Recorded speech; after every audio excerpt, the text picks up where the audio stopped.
Your leader is sitting inherently in that highest value. And if you look carefully in your life, it's been there the whole time. It's been going on and evolving. It may evolve a bit, but there's a path it's taking you on.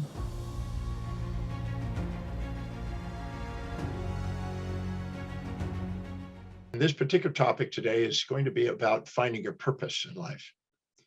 Now, many teachers and philosophers through the ages have discussed the idea of teleology, the study of meaning and purpose. And although many scientists and philosophers and thinkers have not believed that there is any inherent meaning specifically in the universe, each individual can extract out of their existence a feeling of meaning and purpose for themselves. So there may not be a universal value and universal meaning for people or purpose for people, but there certainly is one for each individual. Now, what's interesting is our purpose is whatever we value most in life. Now, you probably heard me mention how important values are in almost every aspect of human behavior. But every human being lives by a set of priorities, a set of values, things that are most important to least important.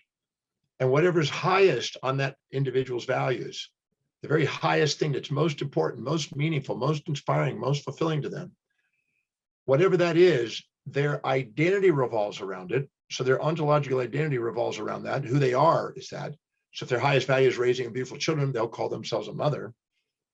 If their highest value is running businesses, they may call themselves an entrepreneur. If their highest value is being in sports and swimming or whatever, they may call themselves a swimmer. In my case, my highest value is teaching. I call myself a teacher.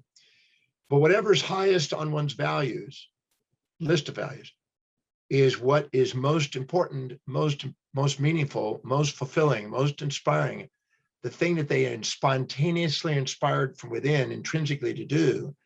This is the path of purpose. And each of you have a different set of priorities, a different set of values. If you've gone on my website, drdemartini.com, and done the value determination process, and you've done it once or more times, you'll see that there's a pattern that's showing up about what your life demonstrates most important to you. Whatever's highest on that list is the path of purpose.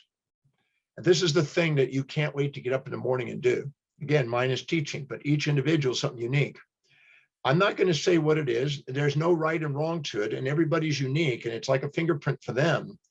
But whatever it is, they've got to give themselves permission to do that, because if they don't, they're going to have less fulfillment in life. Living by duty, deontologically, by other people's expectations and values is not going to be as fulfilling as living by what is most important to you. You know, the majority of people are clouded in the clarity of what it is that they feel is their mission and purpose in life, because they're comparing themselves to others, putting many of them up on pedestals, injecting those values into your life, because values go from those who have the most power to least power.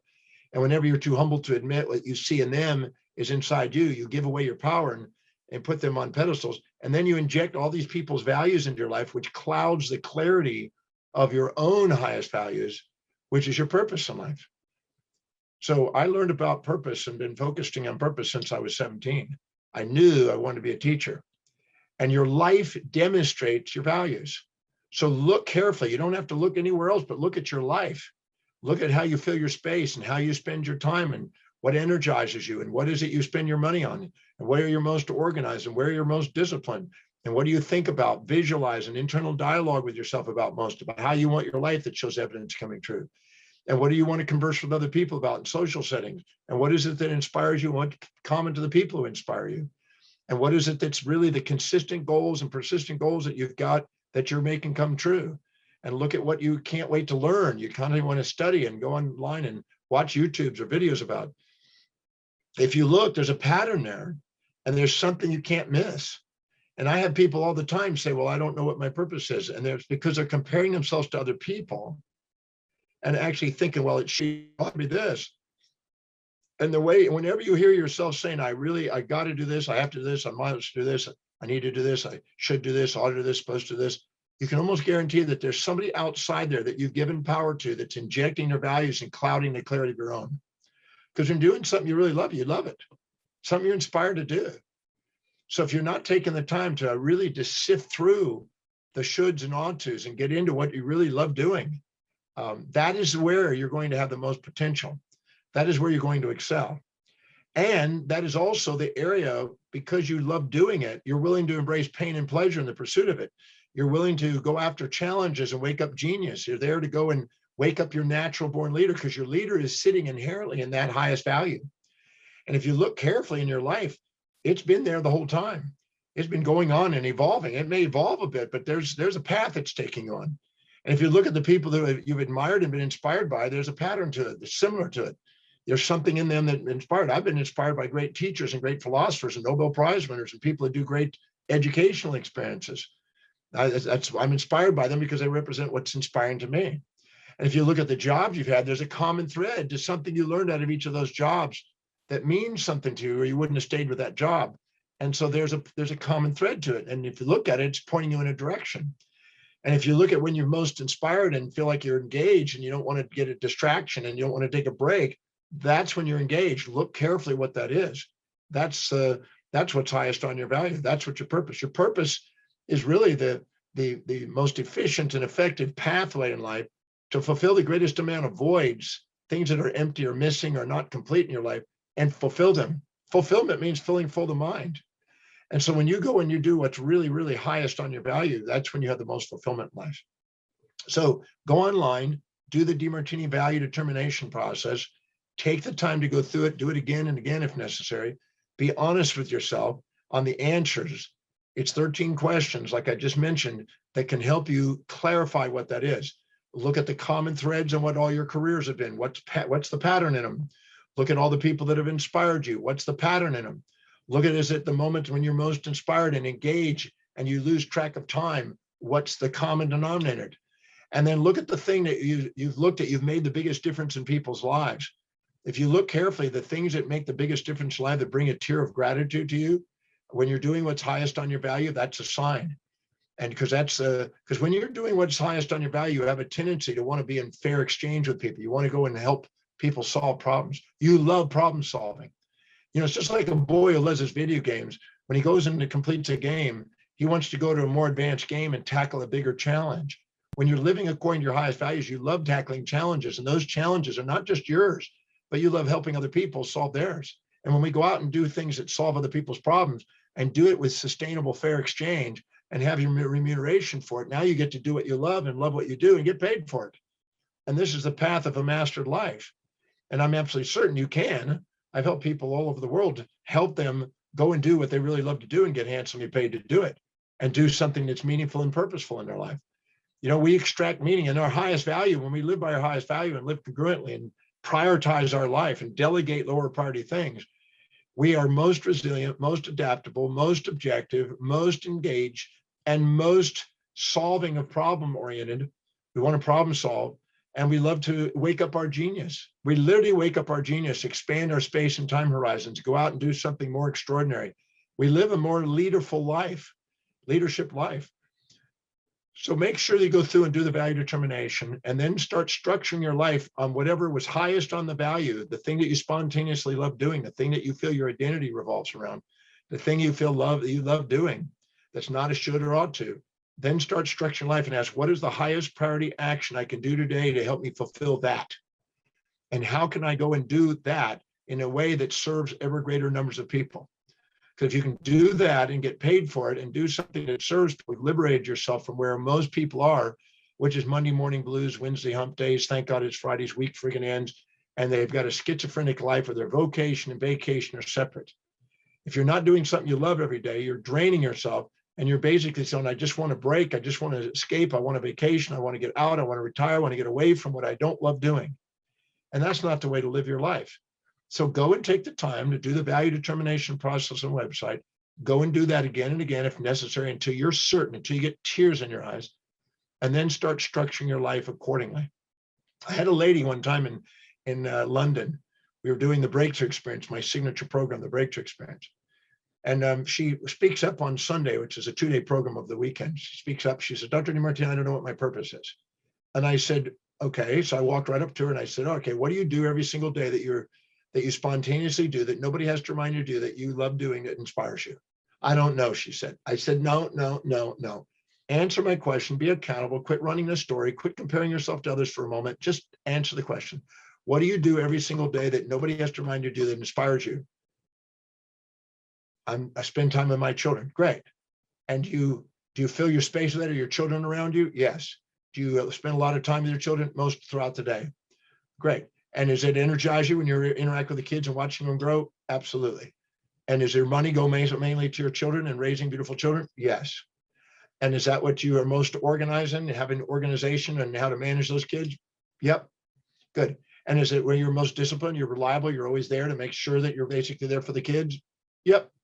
And is that what you think about, visualize, and talk about most of the time? Yep. And what do you converse with your friends about when you talk to them? You talk about your kids? Yep. And is that what you have as a long-term goal? She started getting watery-eyed. She says, that's been my long-term goal. I've been wanting to raise amazing family. And I said, and is that what you study about, read about, learn about in kids and managing a kids? And she says, yeah, I've spent most of my time on that. I said, what do you mean you don't know what your purpose in life is? She said, well, is that good enough? I said, well, who are you comparing yourself to? I guess I'm comparing myself to this other woman that's got a business. She's got 2 kids and got a business. I've got 3 kids, but she's got 2 kids and she's running a business. And I thought I should be doing that. I got to be doing that. And then I can't seem to stay focused on the business. I said, because it's not really your heart. You're sitting there and subordinating yourself to this lady, envying this lady, trying to imitate this lady. You're trying to be somebody you're not. You're hearing yourself saying these shoulds and ought tos, and that's not really where your heart is. And she said, but is that good enough? And I said, well, Rose Kennedy from the Kennedy family, she says, her mission statement is, I dedicate my life to raising a family of world leaders. And she said, well, that's all I've ever wanted to do, raise beautiful children. And I said, well, then give yourself permission to do it. That's your mission. And she cried and she gave me a hug. And she says, that's all I've ever wanted to do. And I said, well, then quit comparing yourself to other people. Give yourself permission to be you. Because she was sitting there and her life was pointing her in that direction. Everything was going in that direction. My value determination was pointing it directly at it. When she finally gave herself permission to do that, she got tears of gratitude and stopped the idea that I need to be somebody else. Albert Einstein said something really powerful. He said, if you're a cat and you're expecting to swim like a fish, you're going to beat yourself up. You're not going to appreciate yourself. Or if you're a fish trying to expect to climb a tree like a cat, you're going to beat yourself up. But if you finally honor who you are and look at what your life and values are pointing to, that's why the value determination process is so important. That's why breakthrough, my seminar that I do is so important, to help break through the facades of who we're supposed to be and get on with who we are.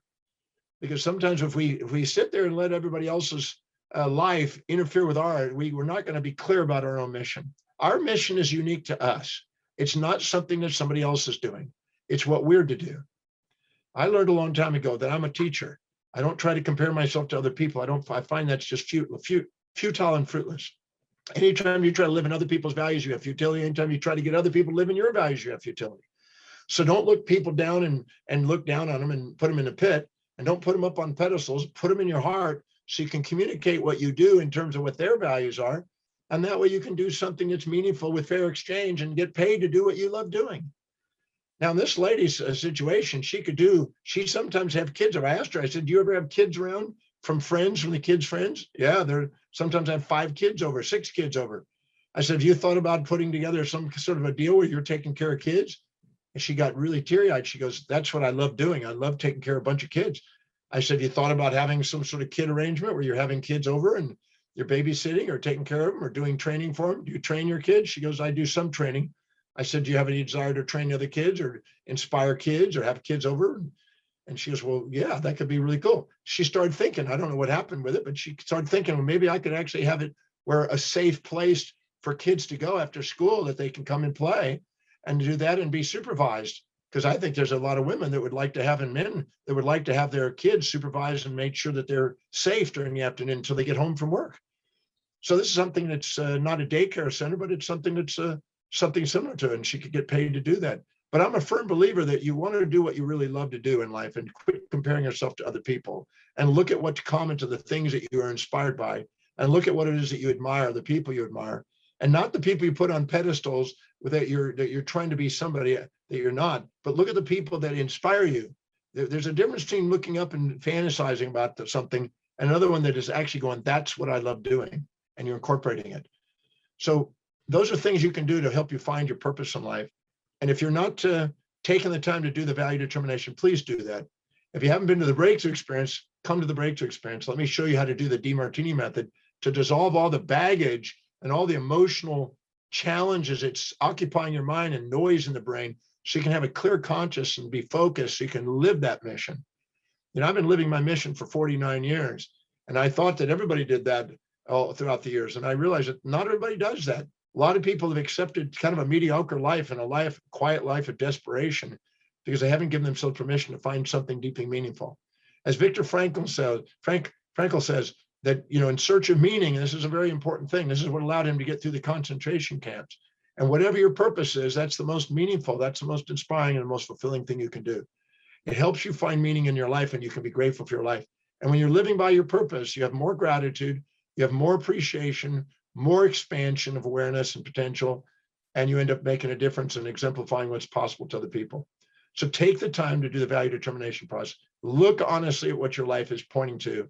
Look at the people that you've admired along the way, not the people you've subordinated to, but the people you really look and go, that's the thing. And there's evidence, long-term evidence that you're working towards it. If there's evidence on it, I believe it. If there's no evidence on it, it's a fantasy, I don't. Find out what your life demonstrates that you spontaneously do, that nobody has to remind you to do, that you love doing, that's inspiring, that makes a difference, that contributes to people's lives, and let's get on with your purpose. It makes a difference. And even though there's no universal purpose, there is a purpose for you. Anyway, this is Dr. Demartini. I look forward to our next presentation, next message. And please take the time to think about this and put this into operation, because it's your life and you deserve to have a life that's fulfilled.